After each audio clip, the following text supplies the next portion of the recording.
Chapter 7 course is Introductory Managerial Accounting. Chapter 7 is about activity-based costing. Now, before we start with activity-based costing, let's go a little bit back and remind ourselves, why do we have to do managerial accounting?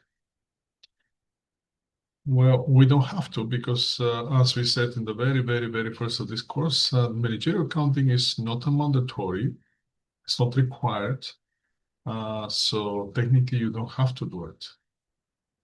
But the interesting thing with the things that you don't have to do it, you actually want to do it. And the things that you have to do it, you don't want to do it.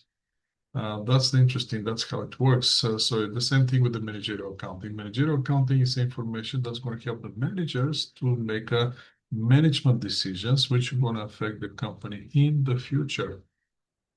It's not for the investors, it's not for the creditors, it's for the managers.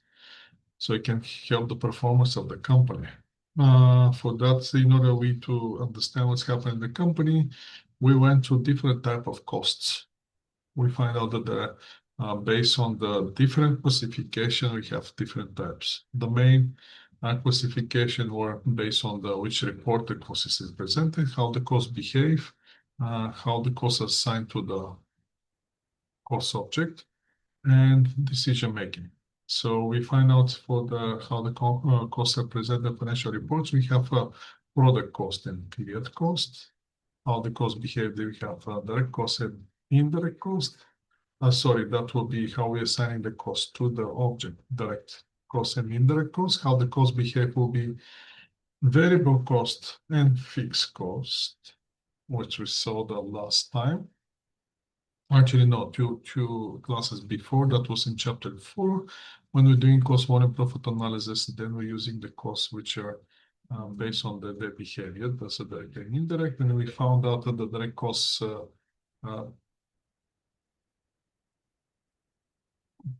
again, variable and fixed. Oh my God, I'm missing the cost today. So cost behavior. Let's start. Let me paraphrase again the variable and fixed cost based on how the costs behave. Variable costs behave per unit and variable costs behave in total. In total, variable cost always changes with the usage of the cost object, where per unit always stays the same. Fixed cost, on the other hand, in total always stays the same. And when we see how the fixed costs behave based on the usage of the units, the fixed cost per unit tends to go down. That's with the cost behavior. How we assign it directly and indirect, how we report it on the financial reports, product cost and period cost. Last time, when we're doing the job costing, we find out that it's important for us to find out the cost of our product. Now, based on the different type of processes that we may have in manufacturing company, we stay in manufacturing company because that's important. The cost of the object, of the cost of the product is based on the manufacturing company. When we have the all three accounts, raw material, work in process, and finished goods, we found out that we need to find out how much is the direct material, direct labor, and manufacturing overhead, which combined is going to give us the cost of the product. Once we find those one, then we can price our product.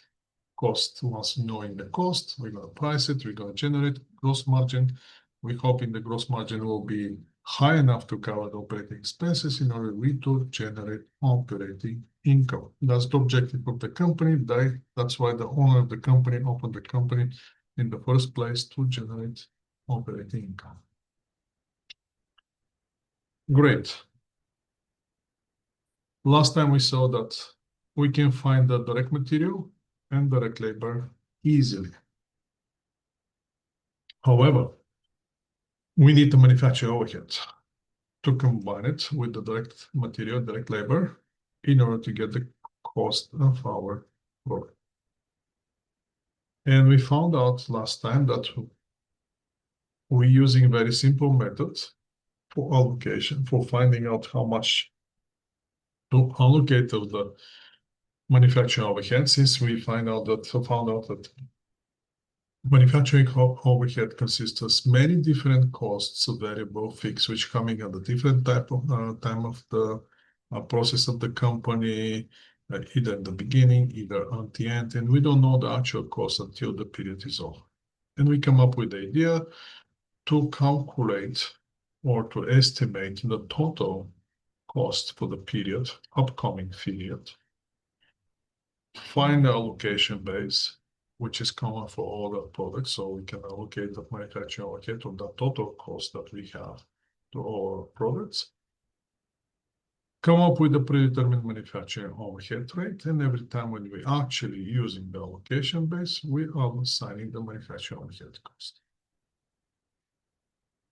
Today, we're going to see another method which we can use to assign the manufacturing overhead cost or cost to our other cost than direct material, direct labor to our product.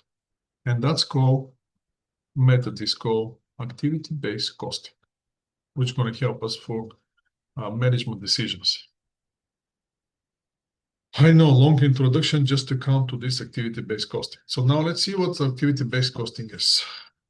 The activity-based costing is a system which is going to help us, since you are the managers, to extract cost information for decisions, strategic, long-term, short-term, which can potentially affect the capacity and therefore going to affect the both cost fixed and variable. And we already understand that the fixed cost, once we pay it, we have to start using it. Because if you don't use it, we're losing the benefit of paying that cost. So more we're using it, less cost per unit goes down.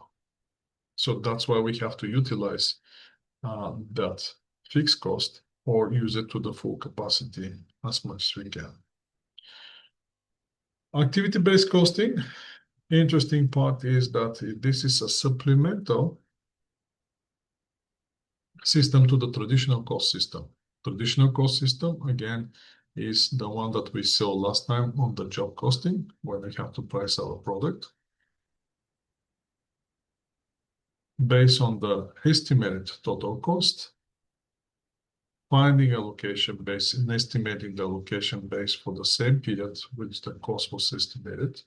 We come up with the idea that the period has to be long enough, so it's going to be usually the year, upcoming year. Once we do that, we're going to come up with the predetermined overhead cost, predetermined overhead rate. And once we apply that predetermined overhead to actual usage of allocation base, we're going to get how much manufacturing overhead we're going to actually allocate to our product. That's the traditional costing system. Now, knowing that, let's see what's the difference. What will be the difference between the activity-based costing system and the traditional costing system? In activity-based costing, well, let's start first with traditional. In traditional, we are allocating only and only manufacturing overhead cost. That's it. Nothing else. Where in the activity-based costing, we're going to start allocating and non-manufacturing overhead, non-manufacturing cost as well. So we're going to allocate manufacturing cost, but we can allocate some of the non-manufacturing cost as well. In the traditional costing system, we're going to allocate the entire manufacturing cost, regardless how much our product using that cost. Not using, we're just allocating it, and we will transfer it to every single product based on the allocation base that we already choose. When the activity-based costing, we're going to apply only the manufacturing overhead cost, which actually is used to our product. The one that is not, we're not going to allocate it to our product. Same thing with the non-manufacturing cost. We are only going to allocate the cost which is actually used by the product, not the entire non-manufacturing cost. So now what you can see is activity-based costing who are going to help us to better allocate manufacturing overhead cost. So rather than just dumping that cost into our products, regardless of usage or no usage, we'd find another way you to come up with the idea how to allocate the cost, which is non-manufacturing overhead and non-manufacturing cost, to our product based on usage. Now, that's going to help us to have a better costing system and better to price our product. So the other difference is if we have to come up with a different manufacturing overhead, predetermined manufacturing overhead rates, the biggest or the most less complex, let's go with the less complex first manufacturing overhead rate will be the company-wide overhead rate. Why? Because we're just going to get the total cost of the company divided by allocation base, which will be based on the company. And we're going to come up with the predetermined manufacturing overhead rate. And we're going to start applying manufacturing overhead. The other option that we have is to go with the departments. Find out how many departments we have inside the company. For each department, we to come up with the total cost for the coming period, allocation base, which we allocate that cost, come up with the usage of that allocation base, and come up with the predetermined manufacturing overhead. Logically, departmental overhead rate will be more accurate and more realistic, or more, how can I say, more complex than company-wide manufacturing overhead rate. And the more complex, the most complex method will be activity-based costing. Why? Because activity-based costing, as we're going to see a little bit later, we're going to come up with a different single cost pools, which driving the cost for our product or our activity that we have in the company. So each cost pool in activity-based costing with the break on activities, and each cost pool is going to have each unique measure. Where in traditional costing, we have only one measure for the allocation base, which most likely will be volume, such as direct labor hours or machine hours and anything like that, which can be easy, help us to allocate that cost. Now, because of that, in traditional costing system, we're going to use this predetermined overhead rate, which is based on the budget activity or projected activity for the upcoming period. Now, when we start applying that overhead cost, that cost is going to include everything. Used, unused capacity, idle capacity, everything is going to be assigned to the product. Where in the activity-based costing, our product will be charged only and only for the cost that they actually use. The cost, which they don't use, is going to be treated as a period expense. So for that reason, the idle capacity, for example, it's not going to be assigned to the product when we're using the activity-based costing. Only the capacity, which is actually used by the product. So now, before I continue here, I'm going to go to Excel spreadsheet. And we're going to do some exercise on the Excel spreadsheet. Let me open one Excel spreadsheet. I'm going to share my screen.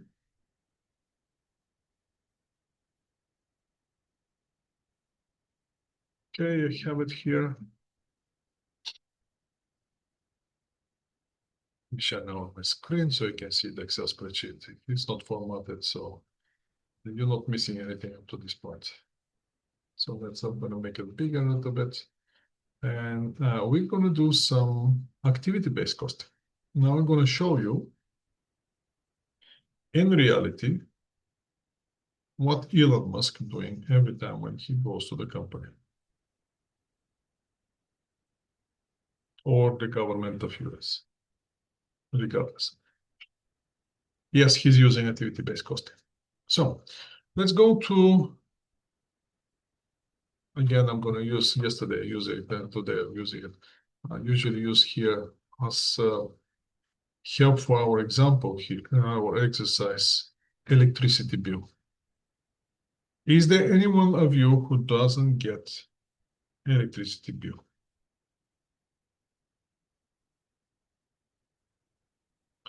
One person doesn't get.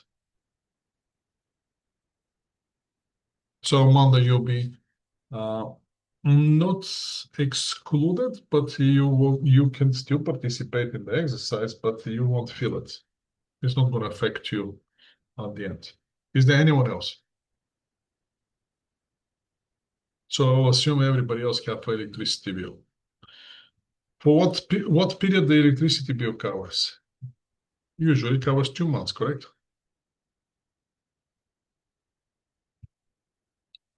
So let's pretend that your electricity bill is $100. Now, when you look at the electricity bill, for those of you who get in the electricity bill, can you tell me, please, what's on the electricity bill? What you can find? How they come up with the $100? I'm using $100 because it's a round number. We can use it for our exercise.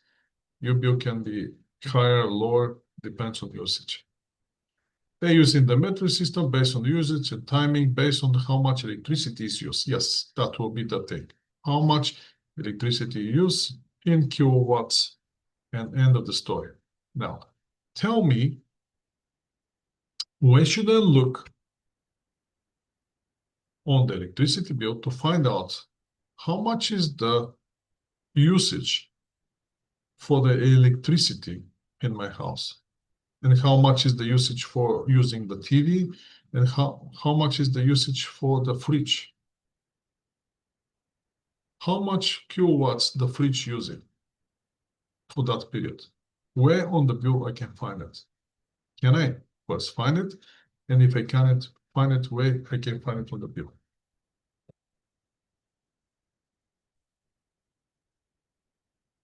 I can't, right?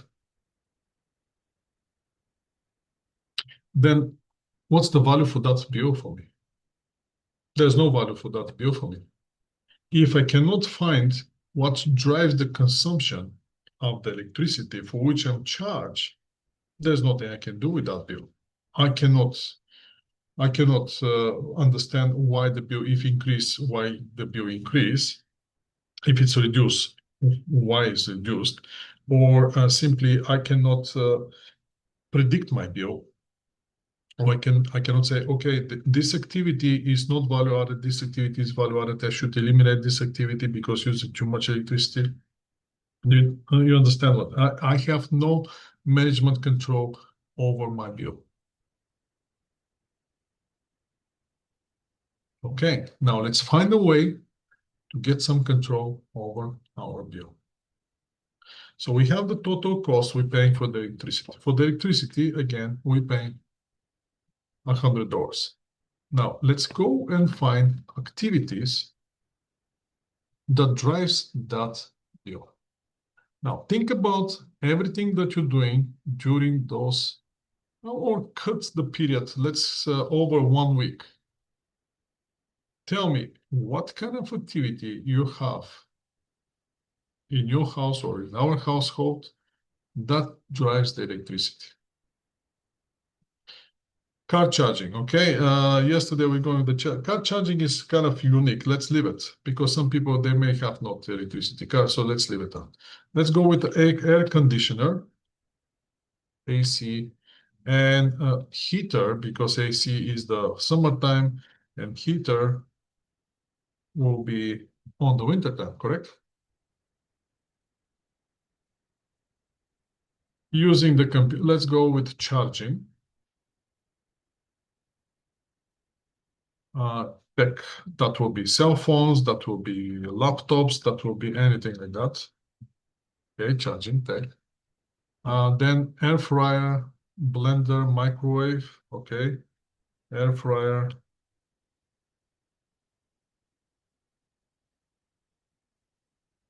blender, microwave. Let's see what else you coming. Lighting, yes, lighting.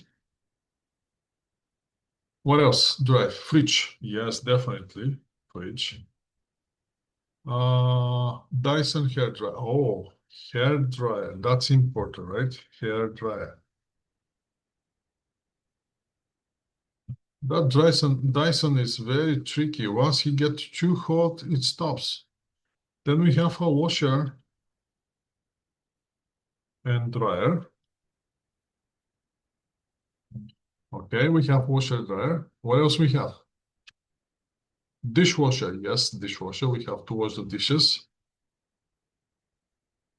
What else? Are you guys watching TV? Rice cooker. Let's put the rice cooker and everything else with like a stove for cooking stuff, right? Let's go with the cooking. That will be stove, rice cooker.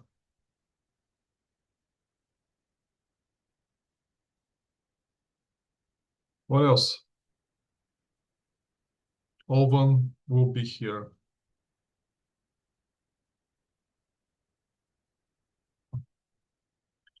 What else? Battery chargers for the tools. We already put that one charging tech.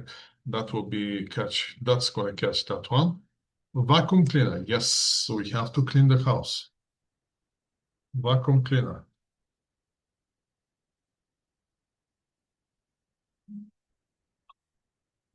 What else? Is there anything else? Sewing machine. Oh, that's very specific. Not all the people is going to have that sewing machine. How about TV? Do you guys have a TV? Computer is your TV. Right. Okay. Is there anyone who actually has a TV at home?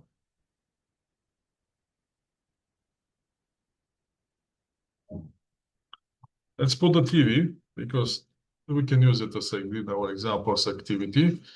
What else we have? I think we have most of the stuff here that drives the electricity. Now there are some small items here and there, but in general, that's the pretty much most of interesting activity that drives most of the electricity. Correct?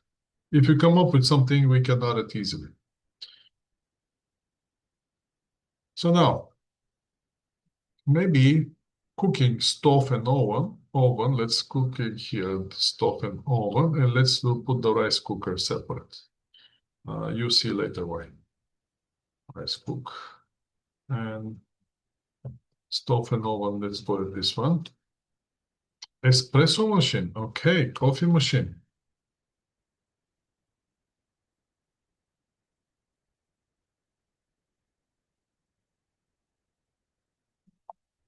Coffee slash espresso. Okay, we have more than enough activity. And we should stop at this point. If there's something come up in your mind, let me know. Now, what do I know about those activities? I know that all those activities going to drive my cost.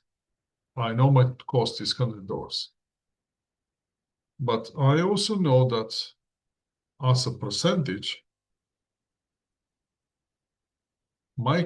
the total usage of all those activities, it has to be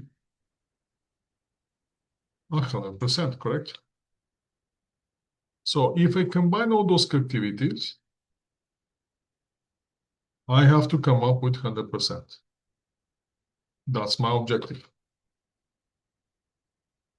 So now let's put the formula here. When I combine all those activities, I have to come up with 100%. Sum, all the sum.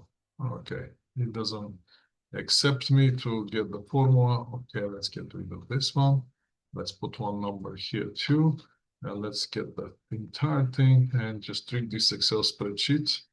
Boom, we are on zero. Now objective is to get here 100%. Now let's try to find out Think about the whole month. If the 100% is the total usage of all the things, what will be the percentage of each of those activity roughly, approximately? Air conditioner heater, what do you think?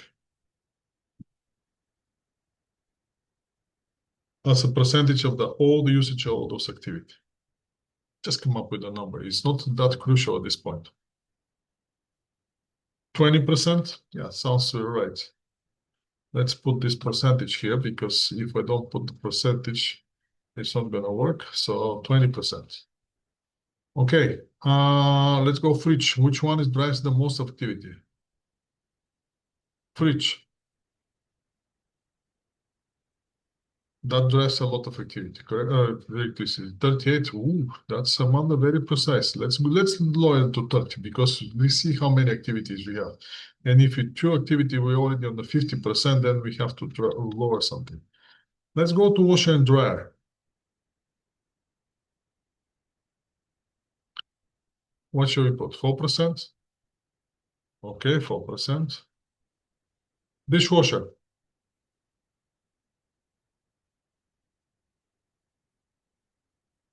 7%. Okay. How about lighting?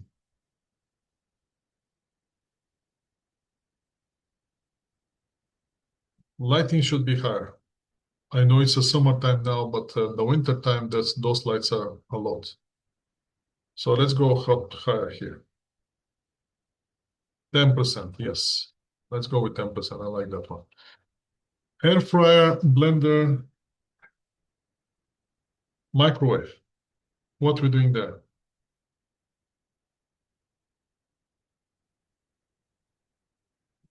5%? Okay. Then we have to adjust the washer and dryer because that doesn't match the reality. Wash and dry should go higher. Should go to 7% here. How about vacuum cleaner?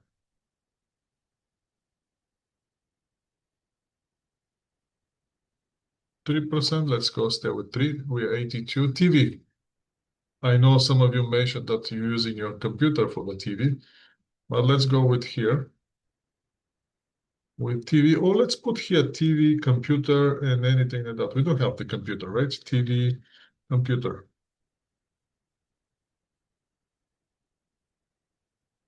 15%, that's too much. Those are very efficient on electricity appliances. So let's go with 10 here. Even 10 is high. A rice cooker. We're 92%, 3. Okay, we have 3 more activity, actually 4 more activity. We have to reduce something. Coffee, espresso.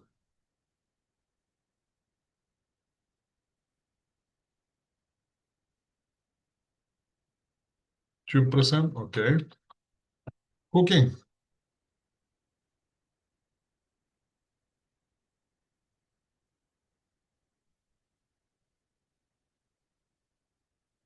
5%, okay, let's go with the 5%.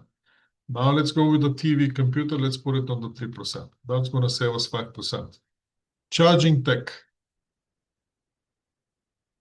Let's bump down that fridge to 28% or 28% here. And we have 7 more percent. 5% for the hair dryer, 5%. And charging tech or charging tech is 5% and the other one is 2%. Or I can reduce this one to 25% and then we have 5% here. Is that reasonable?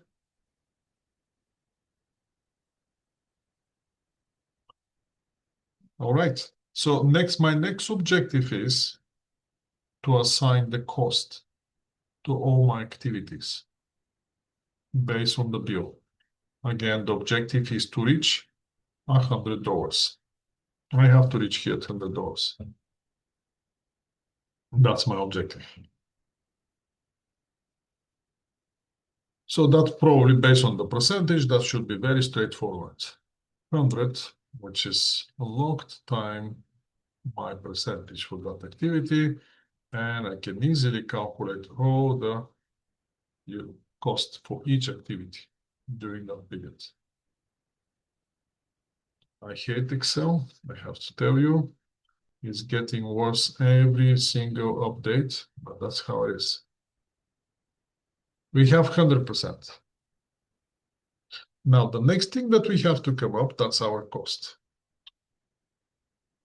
I mean, actually, I like Excel, but every time when Microsoft decide to come up with a new version of Excel, it's getting worse and worse and worse. Anyhow, let's leave them. That's their business. Here we need to find out usage as activity. So usage in terms of activity. So for the usage, we're gonna measure. We're gonna measure the activity either per hour. Heater and AC, we can measure it in hours. Charging the tech, we can measure it per time, how many times we have charging it. Air fryer, microwave, we can go with times here. How many times we're using it. Lighting, definitely hours. Fridge, hours again. Hair dryer, we can go how many times we're using it. Washer and dryer, how many times we're using it. Dishwasher, how many times we're using it. Cooking, times again. Vacuum cleaner, times probably. TV, computer, let's go with hours here. That will be hours. Rice cooker, how many times we're using the time. And espresso, again, that will be time. Those how we're gonna measure our usage. So now let's go and to think about it. AC and heater. How many hours per day we using that AC and heater? 24/7. That's too much. Let's be realistic now. Unless you're living in the hotel or one of those buildings which are having uh, air conditioning, 10 hours, that sounds reasonable. How many days we have per month? We have 60 days. And we have 8 weeks, correct? So 10 hours per day times 60 days, 10 times 60, that's going to give us 600 hours usage. Okay, let's push it to 12 hours per day or 15 hours per day. That will be 900 hours. How about that? Mary Joy, sounds reasonable?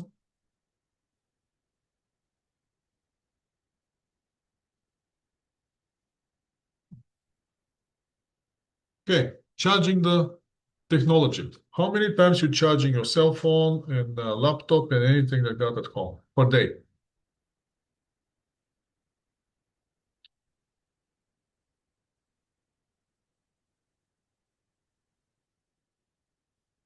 One time, two times, 8 times? My God, how many? No, not hours. How many times we charging it? Yes, 4 times. Oh, yeah, let's stay with 3 times. Okay, let's go somewhere in the middle. 3 times time 60. So you're charging 180 times. Air fryer and blender or microwave. How many times per day you're using those in cumulative if you have any of those or all of those? 2 times. Okay. 2 times 60, that's okay. Lighting. Now, how many hours you have the lighting on? That's not going to include the time when you forget your lights in the washroom and you leave and they're on for the whole day. 5 hours, that's too less. In the summertime, maybe, but in the winter time, let's push it down. Yeah, 10 hours, maybe it's okay. 8, 10 hours, let's stay with 9 hours. Let's get something in the middle. 9 times 60, 540 hours. Fridge. Now, fridge, remember, fridge, it's plugging the in the power core 24 hours, but it doesn't consume that motor doesn't work 24 hours. There's some breaks. So let's put it there like a 15 hours per day. Or yeah, on the summertime, maybe a little bit higher. Let's go with 13 hours times 60, 780 hours. Hair dryer. How many times you using the hair dryer? I usually don't use it because I don't have hair, but that's me. 21, okay. That would be 60 times per month. Washer and dryer. How many times you doing the washer and dryer per week?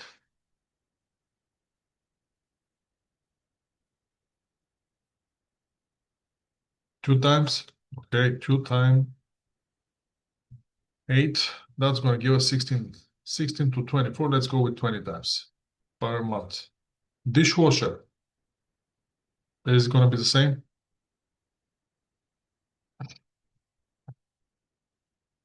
Or more? Or every day? Right? Daily. How do you use dishwasher? Oh yeah, let's leave it 60. Let's leave it at 50 times. How many times you cook per day using stove or oven? 2 times. So that would transfer 120 times. 120 times, right? Or 3, 4. Okay, let's stay with 150 times. Vacuum cleaner. How many times per week you vacuum your place? 3, 4. 3, 4 sounds reasonable. 3 times 8, that will be 25, 24, 25 times. Let's stay with 25. TV computer. How many hours?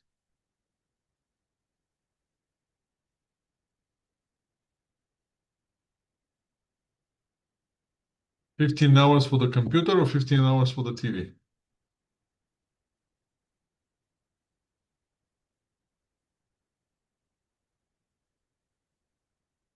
Okay, that's per day, right? Let's stay with 5. Let's stay with 10 days. 10 hours per 60. That's 600 hours. Rice cooker. How many times per day using a rice cooker? Or per week? Or per day? Which one you want? One per day? Okay. That will be 60 times. Espresso. Coffee. How many times you making coffee?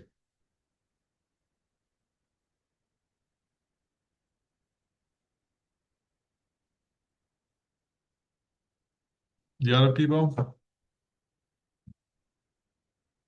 Let's stay with 100 here. 120 will be usually daily 100 times, right? 100 times. So now, what we find out, we found what's the usage of every each of those activity during the period of time of 60 days or during the period of time of our bill.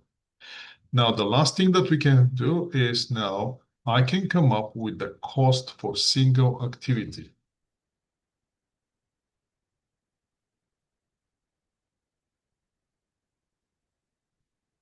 And how what's it gonna be? Cost per hour for our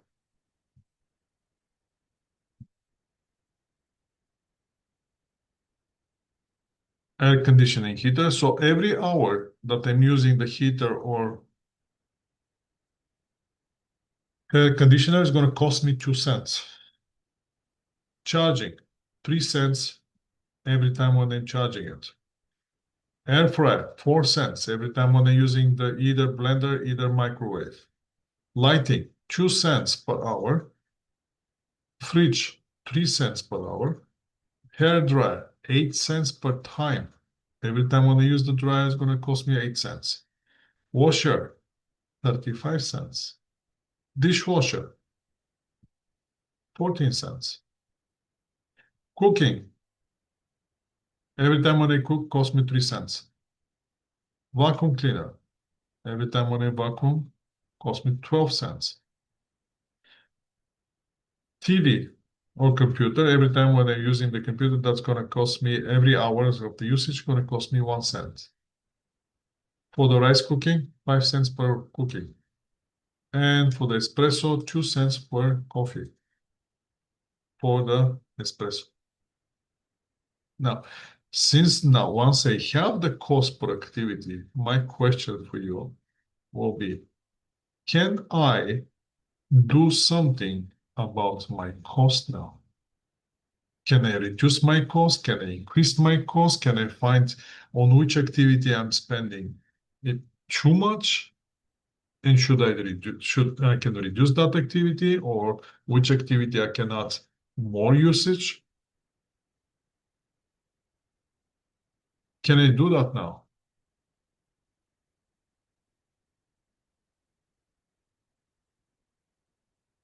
Yes.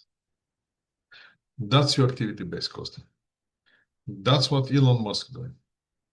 Every time when we go somewhere, either government, either the company that he's buying, and everything that he's doing is what he's doing is he tried to identify the activities that those people doing. And he tried to find out how much for this activity, how much time takes, how many of those activities you're doing per day. I'm paying you for 8 hours. You're doing this and this and this. Take you that much time. How many of those you're making? How much your time actually working? And when he get all the employee that they doing whatever they're doing, and when he find that some of the employee are doing the same activity without even knowing, and some of them take too much time to do it, all those inefficient people, thank you very much for your services. Now you can go somewhere else. Now we're going to stay with the people and we're going to utilize that time. And that's my cost saving right there. That's why people, they don't like when he goes there, because what he trying to do, he digging deep and try to find the whole activities, how much each of those activity cost, how much of those activities are performed, how long takes to perform each of those activity, and utilization of the capacity that I have. I know that every person can give me 8 hours. I want to know what exactly you're doing within those 8 hours, and how much of those hours that you get paid you actually work. And once you're working, what you're doing, how efficient you are, what you're doing. Can we shrink some of those times here and there? That's what he's doing. Nothing more, nothing less. That's why now the most of the companies, big companies, what they're doing now, they're investing in the artificial intelligence. Why? Because again, they're trying to implement activity-based costing to understand their process. That's one application of activity-based costing. Yesterday, I showed them another application. Do you want me to show you to you the what will be the practical? Uh, let's see, Amanda, what she said. This only works in theory, as each item pulls different wattage, and based on the time they used when the out consuming charges, so I put it to the practice. It's taken into account for, yet it wasn't based on the electricity. The method makes sense for costing. Uh, Yes, you're right, Amanda. But if we do constant monitoring for the period of time, and you constantly improve our extracting the information, and we become efficient of the extracting the information, eventually we're going to find out exactly what cost our bill and what the kind of activity we have. And then we can get precise. That's the point of activity-based costing. First, we to identify activity which happening in the every single process. Here, I'm using the electricity as an example, so you can see the practical application. Now, you can apply this everywhere. You can apply this in your everyday. You can apply it to the work that you're doing. You can apply it on the when you start cooking the dish, you can apply activity-based costing in that particular single activity too, because you can break it in simple activity. First one is the preparing the food. Second one is the frying the food, or starting with the if it depends what kind of dish you have, you can break into single activities. And then you have on the every single activity how much takes you. That's why in the if you the professional cooks or even in McDonald's they're using activity-based costing. Tim, that's when the order is made, how much time I need to do this, to do that, to do this, to do that. Based on that, I can easily estimate how many workers I need based on the customer that's coming. And that transfer in the big picture, that's where it's going to give you the cost savings. Make sense? So, and that's why now even in the recipe, they give you the activity base, the time taken for the activity base. They tell you this activity should take you 2 to 3 minutes. This activity take you 2 to 3 minutes. This activity take you. So in order to cook this dish, total time should be that much. Now, are we going to follow that exact recipe? That's our choice. Usually I don't follow the recipe, but that's me when I start cooking. I'm not following any recipe. So that times vary for me. But that's how you're generating it. That's how you're using the activity-based costing to properly allocate the time. And now when you put in the big manufacturing company in the business and you transfer to the business, you're getting the cost. And once you see how much you're paying for this activity, and the question will be, what's your idle time when you're doing the time-driven activity-based costing? If you take advanced managerial, for those of you who are going to go with the accounting, if you have a chance to take the advanced managerial accounting with me, we're going to do some time-driven activity-based costing exercise, and you're going to see the implication of that particular base costing, activity-based allocation of resources in that case. No, I don't teaching next semester. No, I'm hiding from you. Next semester, my semester off.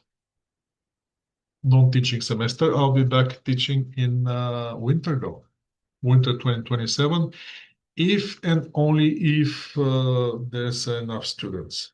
Now that everything is on the that kind of reality. If there's students, if there's enough classes, and income tax 2. I'm teaching income tax 2 this semester. In the winter, I'm not teaching it. No. This semester, I accidentally teaching it. What's going to happen in the next winter? I know I'm teaching this course again. I'm teaching introductory principles of accounting first part, and I'm teaching the advanced managerial accounting one section. That's what I know. Those are the three that I will be teaching. Now, am I going to teach on this for the summer semester? I don't know.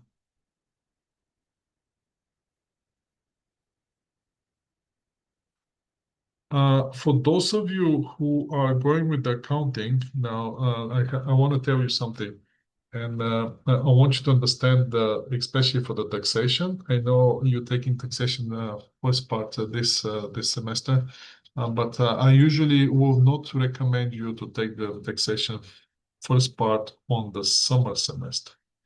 And that's the only reason for that is that this summer semester you're learning the taxes which happened in 2025, and the due date was April 30th this year.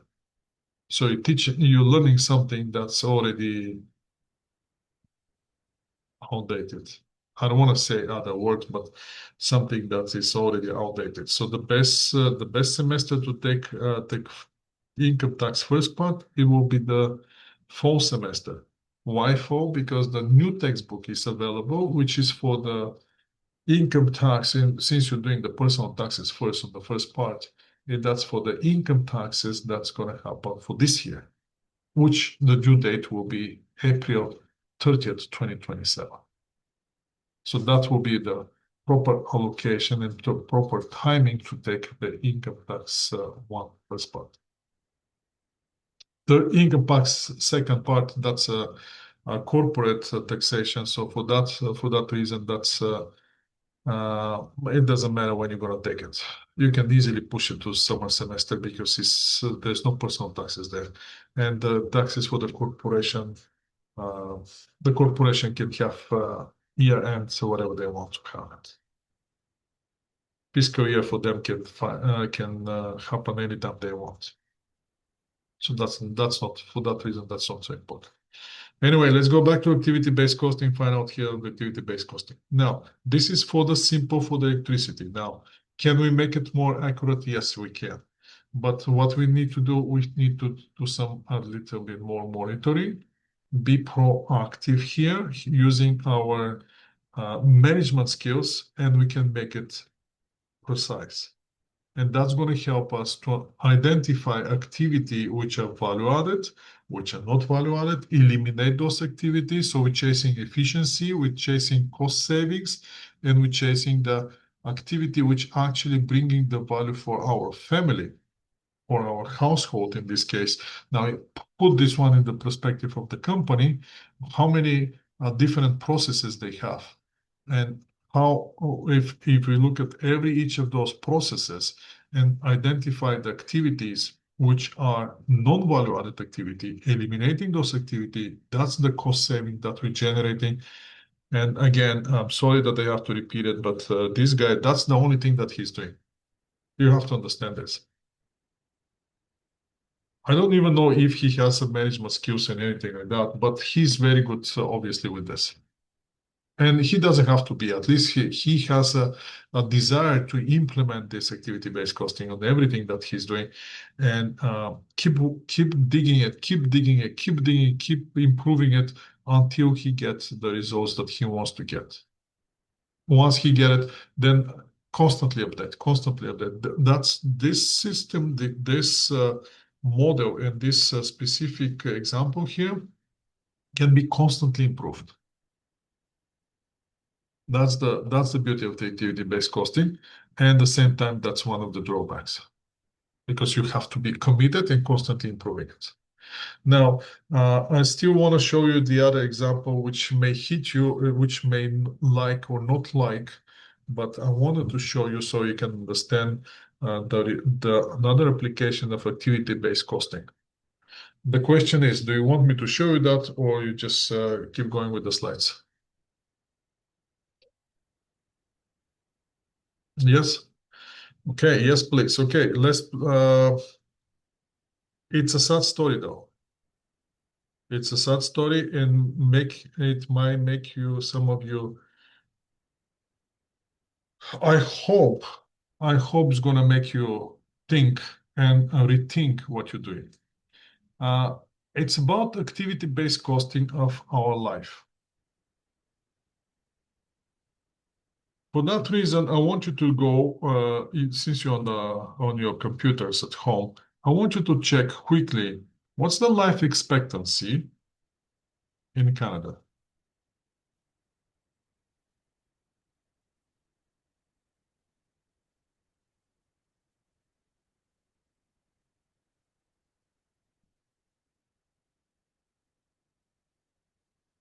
Around 80 years. Now, there's a difference between the male and female. Usually, the females living more, males are living less. Let's put it around 82 years. Let's see what 82 years. I like that number. So now, let's do activity-based costing in our life. Now, imagine this.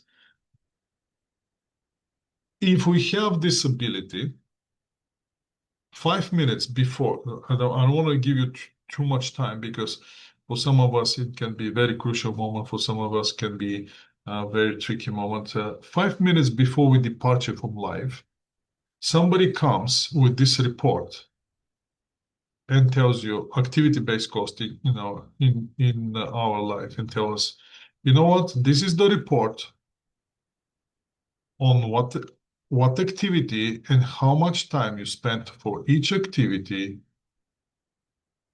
in your life. Now, the way I see it, you have two options here. We have two options. One option will be, what?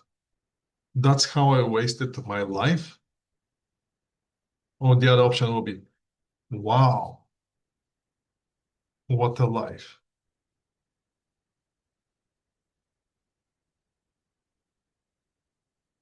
Now, let's see what will be the things that we may find. It's a very rough number. It's a very approximate, but let's try it. Let's pretend we're living 82 years. That's the capacity that we have, 82 years. So we already know that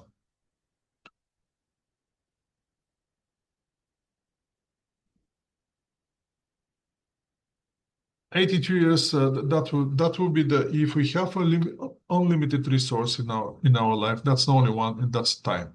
So let's work with those 82 years. First, we have the first 20 years. In the first 20 years, let's think about it. We all do the things that the other people have to tell us or tell us. That's usually two people who are magically our creators, which bring us to life. Thanks for those two people, because if they weren't there, we won't be here. Uh, I love them and I appreciate them, and I always going to keep them with me. But basically, they tell you what to do, what not to do. So basically, we don't have much freedom or much choices that we can make on our own. So let's forget the first 20 years. I'm not going to go the last 20 years because most likely that will be the same scenario the last 20 years, but let's not go there. So now, that gives us 62 years to work with. First thing, how are we going to work? Now, keep in mind that every year has 365 days. Every year has 12 months. Every week have 7 days, and every day have 24 hours. Right? Those are dimensions of the times. That's days. Those are months. We have days again per week, and we have hours. So from the hours, how are we going to work? We don't much. We don't. I don't think we have much choice here. So we have to work. How many hours per day we work? Average. Let's not go crazy working like people who work in 10, 15 hours. No, forget that one. Average, 8 hours. Let's go with 8 hours. If our day have 24 hours and we're working 8 hours and we work, take 8 hours. As a percentage of the day, how much is that? That's 1/3, correct? 1/3. How much is 1/3 of the 62? Now, again, it's a very approximate number. It doesn't catch those weekends and anything like that. It's a very approximate number. But if you want to do it precise, do it later and think about it at home. I'm just going to give you direction. I'm going to give you the idea. If you want to make it precise, go for it. So 1/3 is gone. So that will be equal to this number time 1 divided by 3. So 20 and a half years have gone working. Next thing, next activity that's very common. This activity, we have to do it every day. Sleep. Are we going to sleep?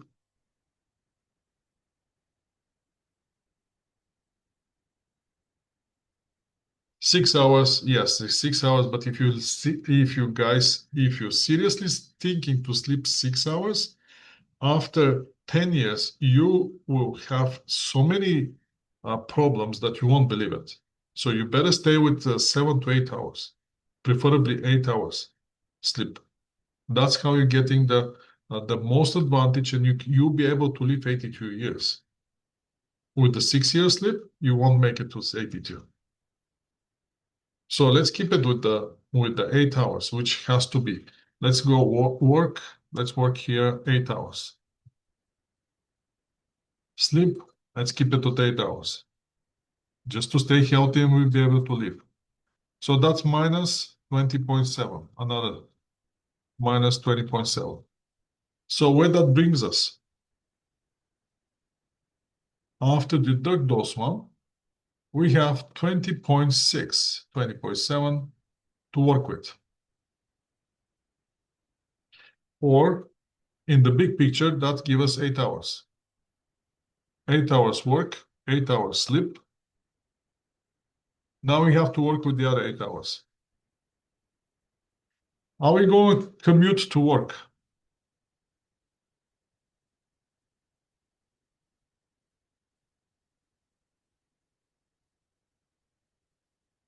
Most people, yes. How many hours per day?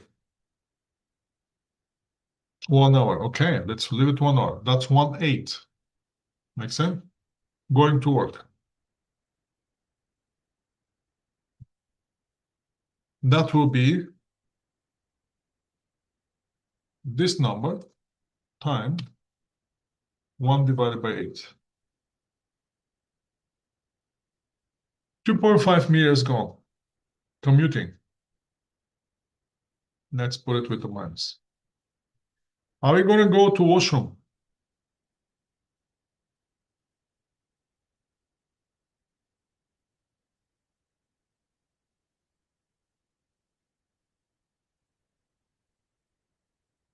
Per day?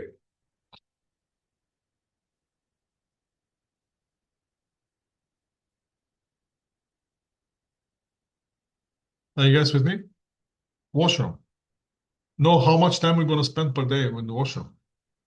1 hour, because 1 hour is going to transfer to 2.6 years. 1 hour.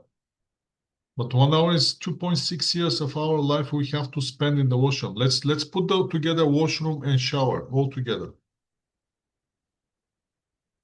Now, statistically speaking, statistically speaking, if you live average to 80, 82, 80 years and you're spending in the washroom 20 minutes, that transfer between 2 to 5 years of your life. Let's stay with 2, minus 2. 2 years gone in washroom. Now, that's if it's, let's keep it in the 30 minutes. Yeah. So we still have another 16 years here. So we use here 1 hour for commuting, 0.5 for the washroom. And on the hours, as a percentage, we are on the 6.5, correct? That will be minus 1 hour gone and minus 0.5. So we're down to 6.5 hours. Are we going to cook at home?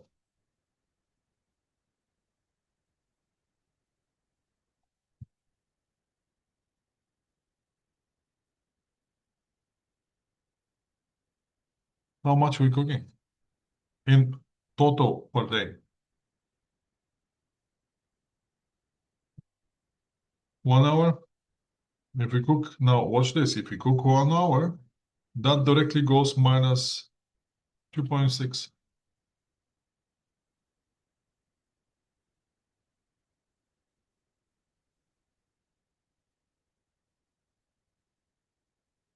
Are we going to go do grocery shopping?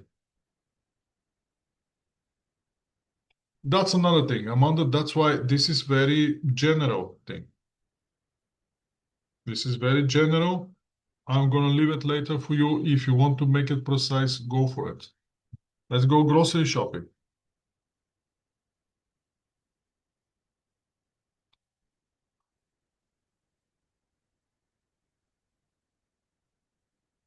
Grocery shopping. How much are we going to spend on the grocery? Now, it depends on the day, right? 2 hours per day, that's too much.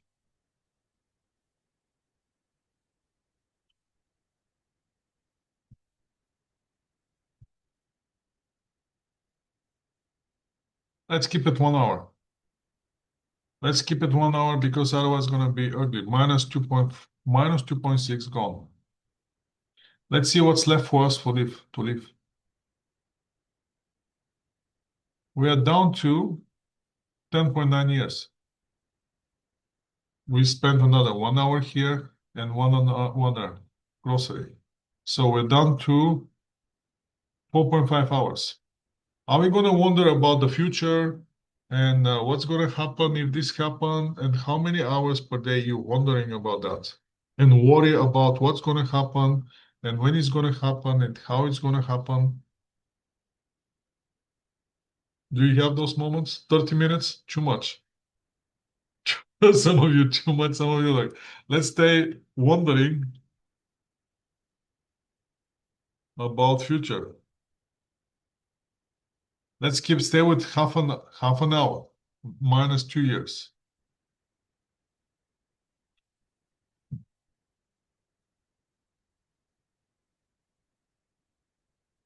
Okay, so let's go with another one. What else we have here? Are you watching TV or computers?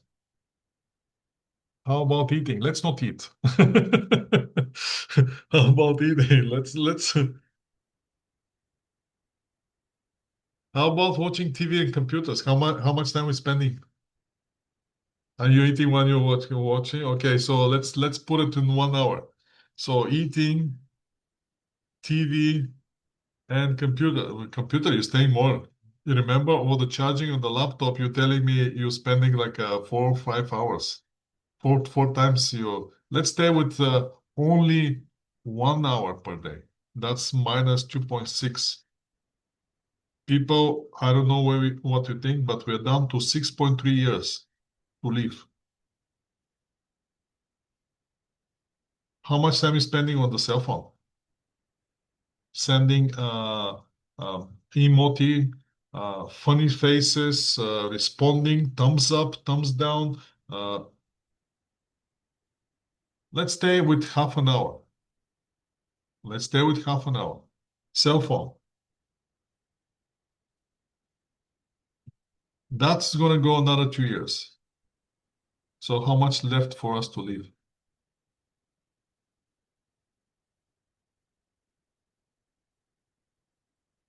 And we can keep adding another activities, which right now it doesn't come to my mind, but it's going to come later eventually. Socializing, yes, let's socializing and uh, doing this and doing that and all those small things that we have. So you can see how much time we left for us. The question here is, the big question is, how many minutes or how many seconds or how many hours per day you're actually happy? And how much of your time you're actually happy? The time that you not worry about the future, the time that you not worry about the work, the time that you not worry about uh, how much is the price of the gas, where is the grocery, how I'm gonna pay my mortgage, who's gonna see me, who's not gonna meet him, how can I find a person who actually like me or don't like me, and what will be my future look like from one day, what I'm gonna cook tonight, how much time we actually spending for just to be happy and worry about anything.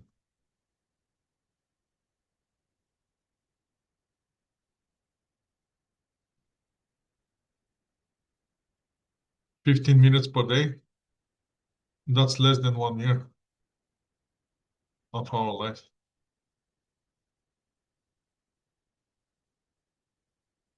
So less than 1 year out of 82 years, we're actually happy.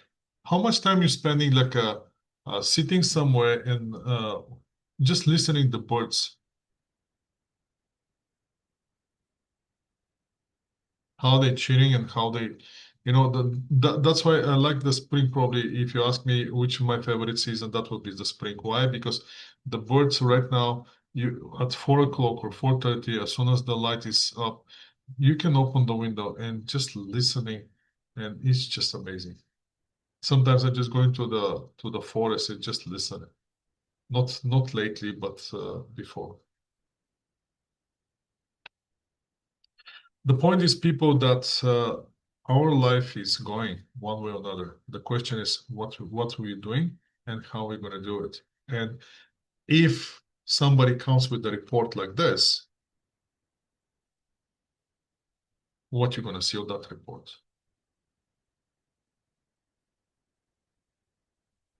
So the way I'm seeing it, our opportunity is here.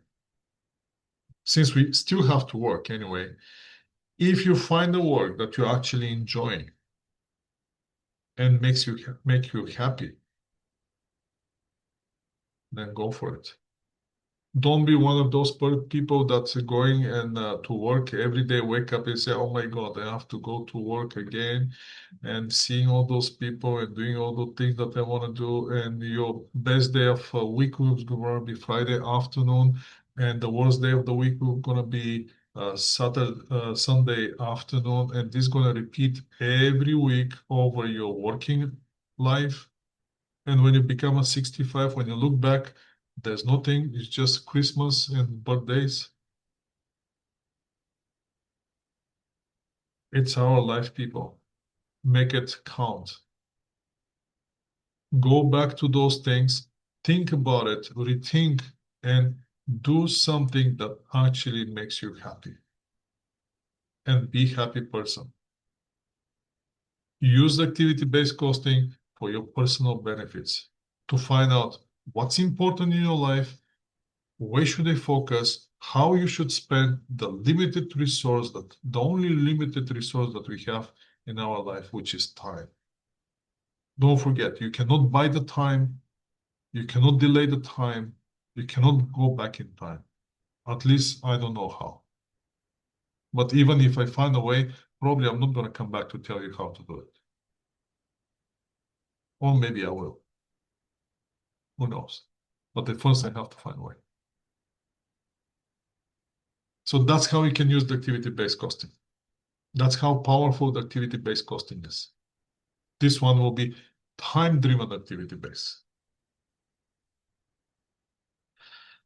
So having this in mind, let's go and finish our chapter now. Now everything is going to start making sense when you see the slides. Activity, what we're going to do, how we're going to do this activity-based costing. First, we're going to identify the activities.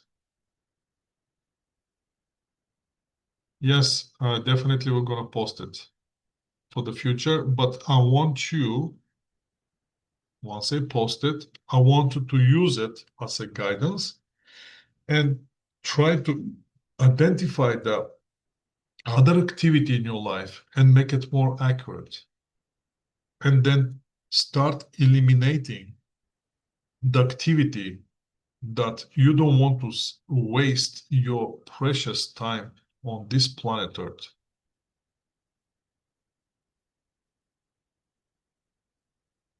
I believe at some point we have to embrace the fact that we are just breathing, or the fact that we just actually we can go outside of the places that we are locked in live and go outside in the nature. There's actually nature, which is something super unique. But because we're so hang out on this money making kind of everyday life, going to work, making money, spending money, going to work, making money, spending money, going to work, making spending, and we forget how fortunate we are to have this precious thing that we have, time. So let's go with the activity. So yes, I'm going to post you the spreadsheet, but please use it. First, we're going to identify the activity. And anything in every process in our life, identify the activity, which the activity is the event that causes consumption of the resources. Which resources now, that will be overhead for the company because we try to allocate the overhead, life in time for our life, or some other resources that we have available. Then we're going to identify those activity cost pools. That will be the cost bucket in which costs related to that particular activity will be accumulated. Once we do this, we're going to measure that activity. We're going to use the allocation based in activity based costing system. So that's what we call cost driver. And there are two types of transaction, two types of common drivers. One will be the transaction driver, how many times a single activity is used, and duration driver, how many hours. That's why we come up, if you remember, for our electricity, we have come up with those two drivers. One is transaction, how many times we're using activity, and duration, how much time, amount of time that we need for that activity. Once we do that, there's a 5 level of activity that we can identify in which is not related directly to the volume of units produced. In traditional costing system, we're going to rely only on one volume measures, which is direct labor. Or in activity-based costing, we're going to have 5 levels of activity. Which are those 5 levels? First one is the very unique one is the unit level. Second one is the batch level. Batch level, probably most of you understand what the batch is. I'm going to just briefly tell you. Batch is called amount of resources that you're using in order to produce certain number of items, which for that particular operation or process makes sense. For example, imagine I'm a bread maker. I have oven, which I can bake in my oven only 12 breads, nothing more. So when I'm preparing the dough for my bread and when I make the dough to rest and everything, all my dough will be based on the capacity of the oven. The oven is going to drive my usage of the materials, direct material, to produce the dough, which dough going to be shaped in breads, and those breads going to go in the oven and it's going to be baked. So that my batch will be 12. Now that's one example. The other example that you have for batches, you can go to any grocery store and you can see the simple example for the batches will be the eggs.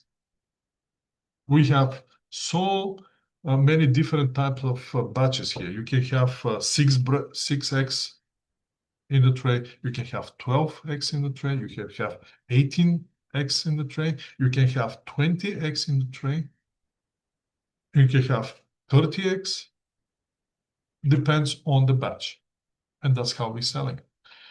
So in traditional absorption costing system, now predetermined overheads are calculating by using the estimation or budgeted activity, which obviously it's an unstable result because every single period before the period starts, we have to go back and recalculate it and we measure it and that budget changes. So everything is unstable. When in activity-based costing, product will charge only and only for the cost of the capacity they use. The idle capacity in this case are not charged for the product. Now, this will result more stable unit cost, and that will be more consistent with the objective of assigning only the cost to the product which are actually caused by the product. For example, imagine this, we are running accounting company. We're paying our accountant 8 hours. And that accountant today work on the 5 different files on the he preparing the T1 for the individuals, and he work on the five people. So the simple way to do it, what the traditional costing is going to do is let's put it in the 4 people, 4 different clients. Simple traditional costing system, 8 hours divided by 4, 2 hours. We're going to put 2 hours to each of those clients. We're done. Is that fair? We don't know, right? But at least we are allocating the cost of our accountant to all the four clients we're done. Now, what will be the activity-based costing is going to do is it's going to measure the level of activity. From what minute to what minute you work on the file. When you went to the washroom, how much time you spend in the washroom. When you open your personal email, how much you spend on the personal email. When you're doing the online shopping during the work and how much time you spend on that one. How many times you check your cell phone. and how many text messages and all those emoticons you sent during the time that you're working with the client. And then we're going to charge on the client only and only for the time that our accountant actually worked on the client file. For the order idle capacity, that will be company cost.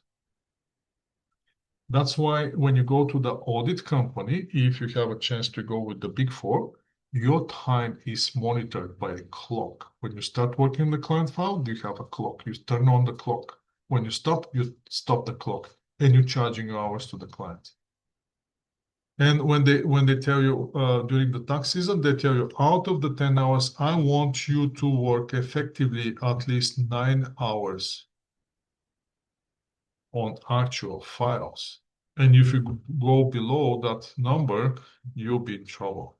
I had, believe it or not, I had this student last semester, co-op student, which I talked to his manager, and the manager told me, we have a utilization rate in our company 90%. So if the employee pay 8 hours, I expect the employee to work 90% of those 8 hours on the clients. If he doesn't charge at least 90% of his time to our clients, we can sit down with the employee and we're trying to find out what exactly is going on. So let's design this activity-based costing. First, again, we're going to have the cost object. In our case, was the electricity. The other cost object wasn't the actual cost object, was our life. Once we find that activity, that particular object that we want to chase, to use the resource of the capacity that we have, then we're going to identify the activities which is related to that object. Then we're going to find the consumption of the resource, either time, either money, either simple numbers, we're going to find out. And then we're going to find how much is the cost for that consumption. Identify and define activities, activity cost pools, activity measures. Then we're going to assign the overhead cost to the activity pool. Then we're going to calculate the activity rate. Then we're going to assign the overhead cost to the cost object by using the activity rates and activity measures. And then we're going to run management report. That's what we're going to do, which we're going to do in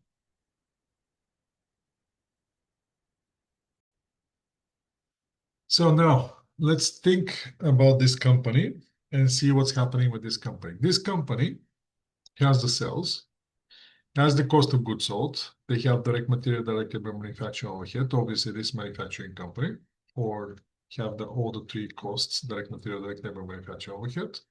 Manufacturing overhead is $1 million. That gives a gross margin of that amount. Then they're having selling administrative expenses, shipping, marketing, and general administrative expenses. And on the bottom, they're losing $1,250. So what we're going to do, we're going to try to find another way to allocate the cost in order to understand the cost and see, is there anything that we can do about first understanding how the costs are distributed in our company. In order to understand that, first we're going to come up with the cost pools. We're going to identify the activities, and we're going to come up with the cost pool for every single activity. They come up with the following activities. They're following the customer orders, product design, order size, and customer relationship. And they measure it. Customer orders, they measure the number of the customer's orders made. Product design based on the number of product design that they generating, order size, machine hours, customer relationship, number of the active company customers that they have in the company, others such as others. So again, customer order is the assign the cost to the resources that are consumed by making and processing one customer order. Product design assign all the costs of the resources consumed to making one product design. order size assigned all the costs and resources consumed as a consequence of the number of units produced. Any cost related to our clients is going to go to the client relationship, and the other is just overhead costs that are not allocated or associated with any of those cost pools above. So we're not going to touch direct cost, which is direct cost is material, labor, and shipping. We're not going to touch those one. So we're not going to try to allocate direct material, direct labor, and shipping expenses because they can be easily traced to our products. We're going to try to find a different allocation for the manufacturing overhead and some of the non-manufacturing costs, which is marketing and general administrative expenses. So we're going to put those costs and going to see what's the inside of those. Only those. Manufacturing overhead, marketing, general administrative expenses. Once we do that, we're going to find out that the overhead of 1 million consists indirect factory wages, factory equipment depreciation, factory utilities, and factory building lease. General administrative expenses administrative wages, salaries, office equipment depreciation, administrative building lease. Marketing department will be marketing wages and salaries.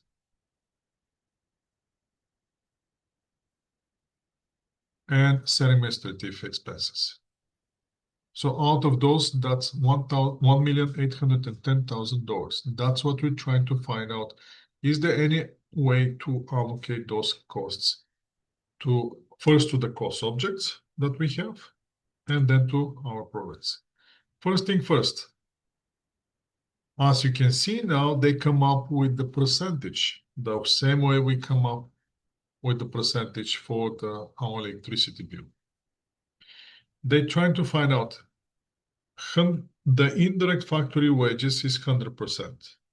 So how much of those indirect factory wages are related to any of the activity that we already identified? Customer order, product design, order size, customer relationship, or other. Now, once I know that my indirect factory wages in total is $500,000, and this is the percentages which I allocate to each activity, I can easily now calculate how much of those $500,000 should be allocated to this cost pool, to this cost pool, to this cost pool, to this cost pool, and to this cost pool. And I know the total has to be 500. And then I'm going to do the same thing with every other cost pool, those activities that I have assigned to the cost pools. And we're going to start. 500,000, 25%, 125.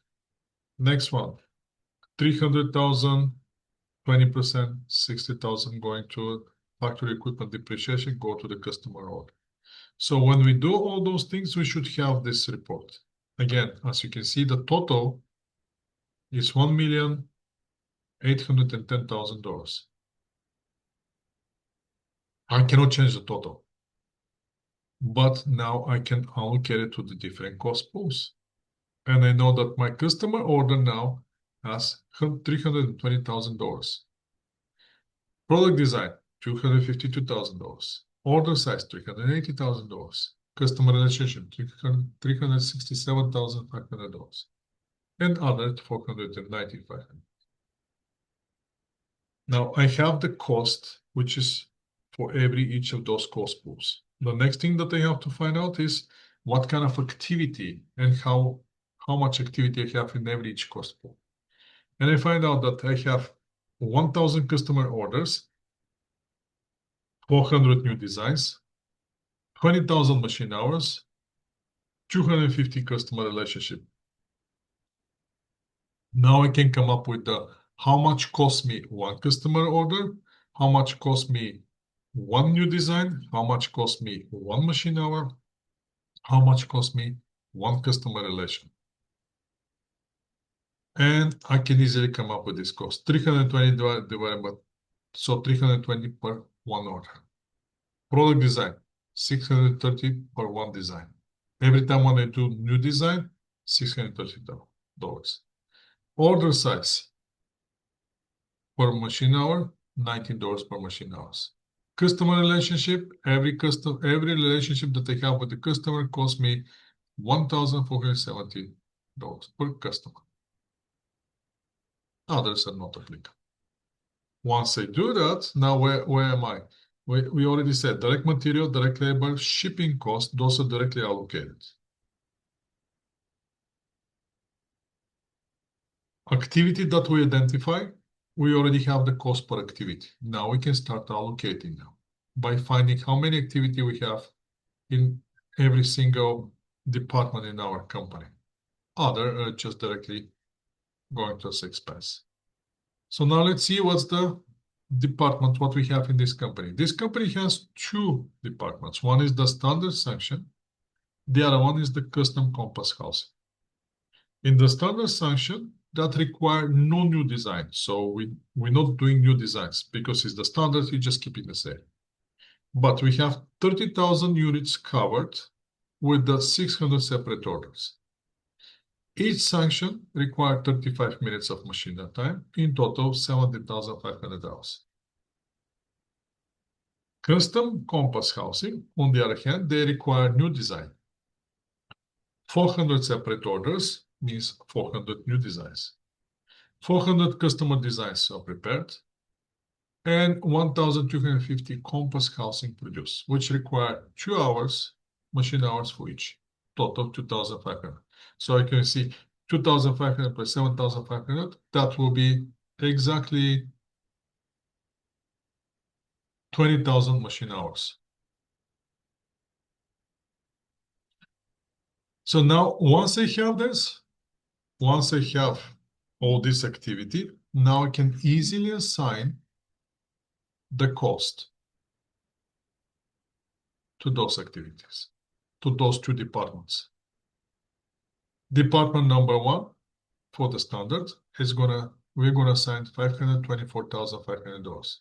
Why? Because they have 320 customer orders, 600 per order, no product design because we're not making designs here. But for the $19 per hour we charge for machine hours, that's the total cost here. Second one, custom housing, customer orders, where they have 400 new orders, 300 per order. 400 new designs, 600 per design. 2,500 hours, $19 per hour, come up with the cost. Once we have the cost for department, the question is, can we go deep, one level deep? Go and calculate per customer. Well, who's going to stop us? The only thing that we need is what kind of activity we have for every customer or for this particular customer. For this particular customer, he ordered to make 2 orders for 150 standards and 1 order for the custom compass. Machine hours are 300 for the standard sanction, which require 175 machine hours, and custom compass hours require 2 machine hours. So let's see what's going to happen with this particular customer. We're going to assign the customer order, 3 orders, 320,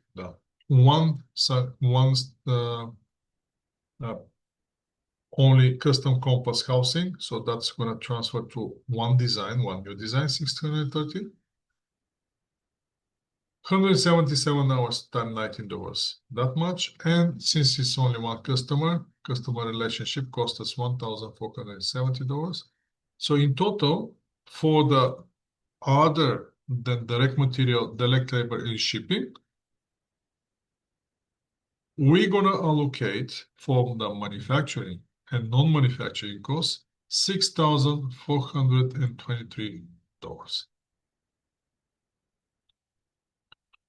Let's keep going now and put everything in the big picture. Prepare the management report now, since we are allocating the manufacturing cost. So for the both divisions, standard sanction and the custom compass, we have the sales, we have direct material, we have direct labor, we have the shipping costs, which are directly traced to those two. What's happened next? The next thing that will happen is we're going to start to allocating the cost that we already calculated.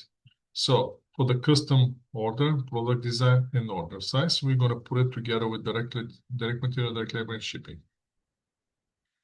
Once we do that, we're going to come up with the product margin for each department.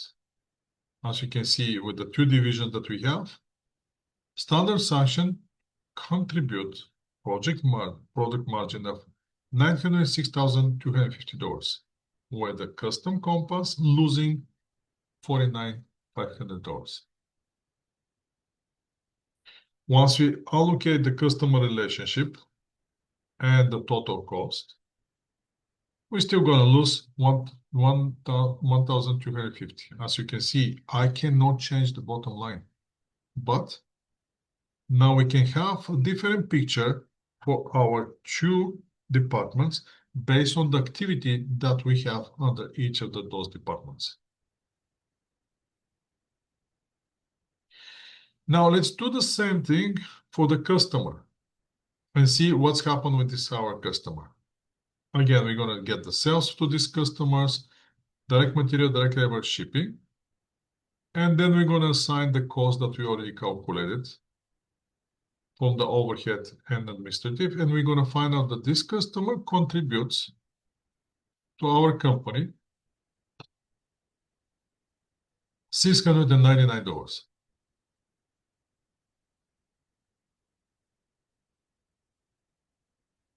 So now let's do the same thing for those two divisions, but using traditional costing and see what traditional costing, what kind of number traditional costing is going to give us. Again, we're not allocating direct material, direct labor. Those are directly traced to those two divisions. Manufacturing overhead is the only one that we're going to assign from those costs. And what we're going to do, we're going to assign it direct to the using the allocation based on the machine hours. We already know I have 17,500 hours for the standard and 2,500 for the custom, total 20,000. My manufacturing overhead cost in total is 1 million. So that gives me predetermined manufacturing overhead for the entire company of $50 per machine hour. So every time when somebody working this two division 1 hour or one machine hour is assigned, I have to allocate $50 in order to allocate those $1 million manufacturing overhead on. So the standard is going to take 875,000. Compass is going to take 125,000. In total, again, 1 million. Once I run the report, we're not allocating the sales administrative expenses. We're not allocating the shipping costs directly allocated to those sales administrative, and marketing is also goes here. So the company, as you can see, still losing $1,250. But now what's happening is standard sanction, instead of 905, went down to 615. And custom become profitable from negative 49, now is positive 258.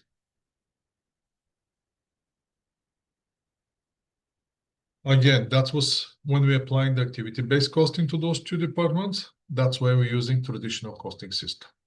Now the question is, which one is accurate? Which one gives us the picture what actually happened in our company? Why are we losing money? As you can see, in the activity-based costing, in traditional costing, overcost the standard sanction, and obviously it's going to lower the product margin, where in the other one, in the custom, undercost the custom, which bring the higher product margin for this product. Again, the question is, which one is accurate? What do you think? Which one you should trust more, traditional or activity-based costing? This picture or this picture, if you have to make a decision based on which costing system you're going to make a decision.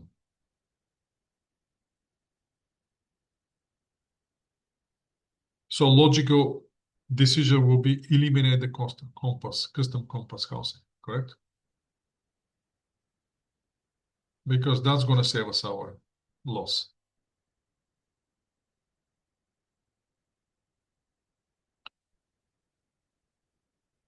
Okay. Why there's a difference?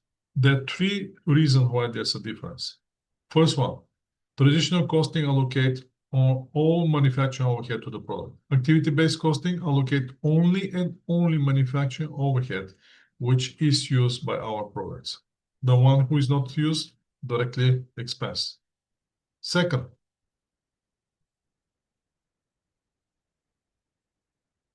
in traditional costing, we are allocating only the manufacturing overhead, but we're using the volume-related allocation base, which is machine hours. In activity-based costing, we're not only using the non-volume, but also we have a different allocation base, which we establish for every single activities. And the last one is the traditional costing disregard the non-manufacturing cost, which is selling administrative expenses and the marketing expenses. When the activity-based costing, we find a way not only to allocate the direct cost, which is the shipping cost to the product, but also non-manufacturing cost, which is related to the marketing and the sales administrative expenses, which give us a better understanding of what actually is the cost of our product.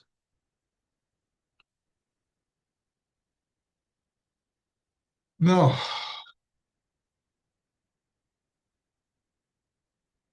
that brings to the point, once we have this information, what we can do. The only thing that we can do is activity-based management. And through the activity-based costing, once we identify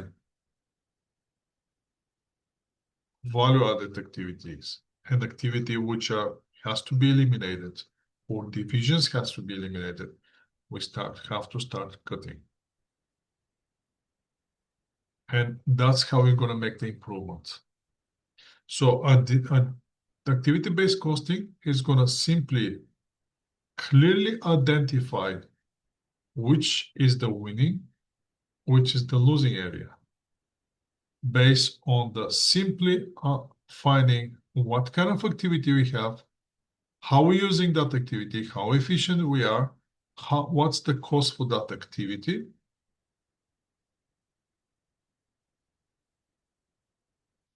Now, we're going to use this for the constraint approach, which we'll discuss in chapter 12, when we're going to target improvement in the effort. But activity rates also provide the valuable clues on the focus of the improvement effort. So basically, in activity-based costing, once we see the activity, now we can identify, okay, is there anything we can do about this activity? If I know this activity takes me, let's say, 6 minutes to do it, can I improve that one and to shorten that activity? We can also do the benchmarking, which can be used to compare the activity cost information with other companies or standards that we using for other organizations or to other organization in our organization. That will be another way to do it. Now, problems with activity-based costing. I mean, there's a lot of benefits, but where's the problems? And why most of the companies, they're not using activity-based costing? Because we're preparing reports only for the external users most of the time. Again, managerial accounting, management reports are supplemental reports. They're not required. And some of the companies, they don't even think about it. If you think closely, you're going to find out that company looking for ways to improve efficiency only and only when they start losing money. If they're profitable, if everything goes well, nobody worry. They usually don't even try to make an effort to understand if I'm making money, why I'm making money. Is there anything that I actually losing? And can I improve the profitability and increase the profitability? Once the company make money, everybody's happy. Once the company start losing money, that's where the people start looking for the efficiency, start looking for the way to improve the process, and start going with all the other findings that they can find. Second one, it might be difficult to make changes to the company accounting system. Activity-based costing is supplemental accounting system.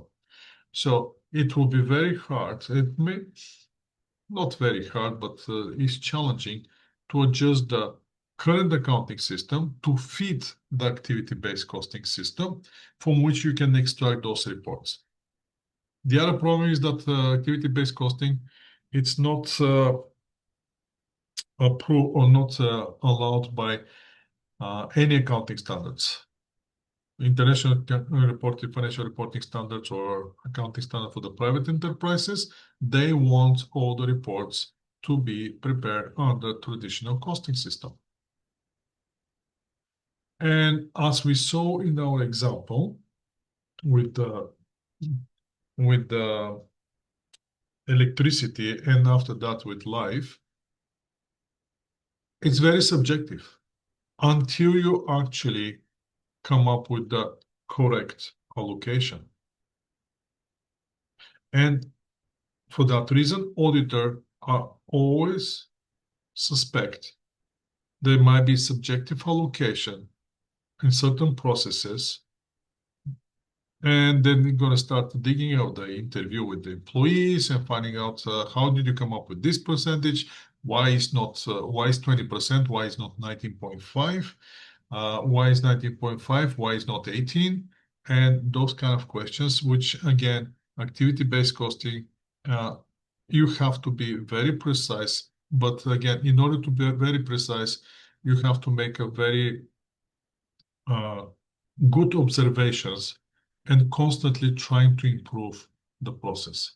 That's how you can get that precision and that accurate results. And that's how you achieve efficiency. Again, it's not like a do it once and then you stop. It's constantly improved process. And you're going to see it in the time-driven activity-based costing. Again, when we're doing that exercise, you're going to see the application. What are the limitations? First limitation, expensive. Expensive, very expensive. How expensive? A lot. I'll tell you example. Example will be there's this company for the people who are familiar with Europe and grocery stores and convenience stores. There's this German company grocery branch called Lidl, which is equivalent of the Walmart here in North America. They're all across Europe. I believe 7, 8, 10 years ago. Oh no, not that long. I was in Douglas College when I found this information. So that would be probably 6 or 7 years ago.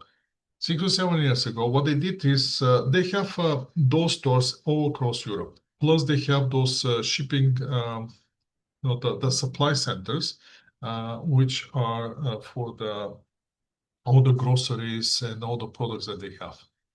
And those supply centers are within certain radius in terms of kilometers from all those key locations in Europe. So they can easily service anything across in the circle of radius of 500 kilometers.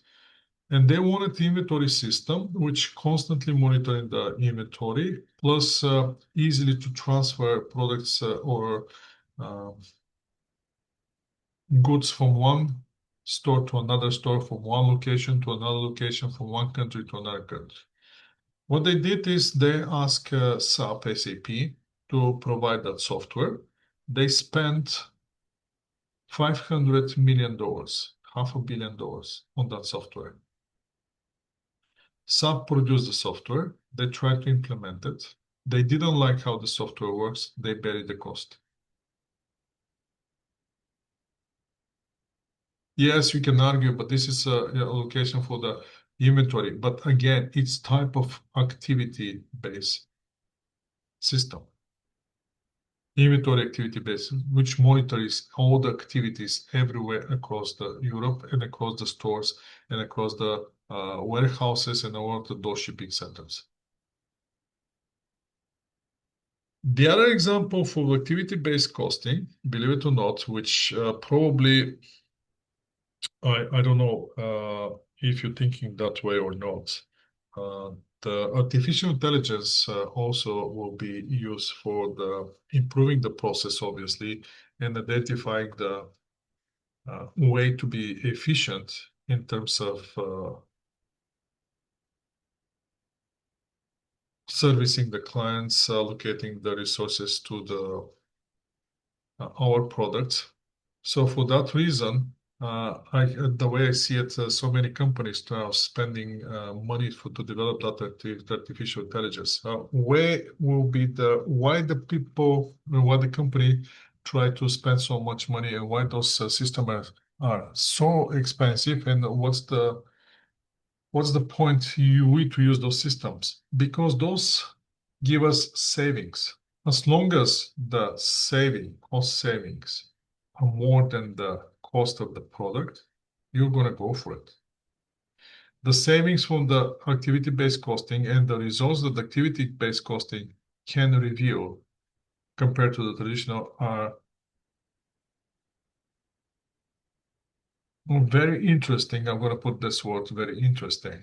Again, I wish I can catch you in the advance and so you can see by simply implementing this time-driven activity-based costing, what you're going to find and how you're going to find it. But again, as long as the benefits overcome the cost, you have to go for it. That's why they're going with artificial intelligence. Yeah, they're spending billions of dollars right now on the artificial intelligence, but the saving of the cost of the humans, it's going to pay out for those savings. It's still questionable because there's other people which expressing different opinion about it, but we'll see. The other one is the resistance of unfamiliar numbers and reports. You already know from yourself, every time when you see something new, something that you're not familiar, you are resistant. You don't know what to do in the beginning. It's the same thing like with me as well. If I see something that I'm not familiar, in the very beginning, I'm conservative until I get to know it, and then you start using it. You have to have a desire to fully allocate all the cost to the product. Means you have to constantly improve in that activity-based costing. And if the management doesn't have a commitment, if the people who implemented that system don't have desire constantly to improve the process, you're not going to get the maximum benefits of activity-based costing. There's a potential misinterpretation of familiar numbers. People, when they start seeing new numbers, they might misinterpret those numbers.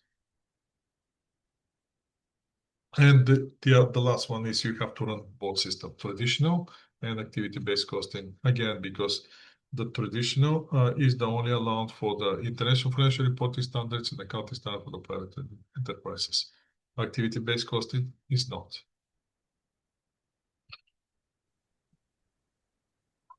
And this is to modify for activity-based costing to determine external reports, but this is where we're gonna stop for today. Again, activity-based costing is very powerful tool. I have to tell you over and over again. I'm sorry that I repeat myself, but it's very expensive, and only it's gonna make sense to be implemented if the cost savings, because there will be no other way you to generate anything benefits from activity-based costing. The cost saving is more than the cost for the system itself. I know for a fact there's at least one company in Vancouver I know it's using the activity-based costing, and that's they're making the funny part is they're making sausages, and they're using the activity-based costing for the spices that they're using for the sausages. I have a person, my former student, who's working there, and she told me that the saving that they're generating was 3 times more than the cost of the system in the first year of implementation.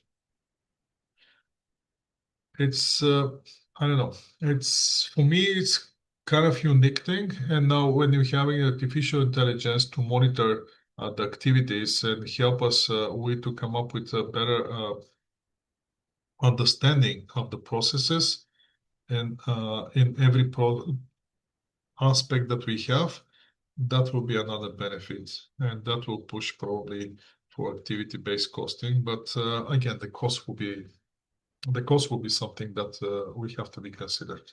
Yes, it's a good thing. Yes, but it's costly. And not only the cost us money, but cost us time. You have to be fully committed. You have to want to constantly to improve. You have to always try to find other ways to improve. And looking for more information to become more accurate. That's with activity-based costing people.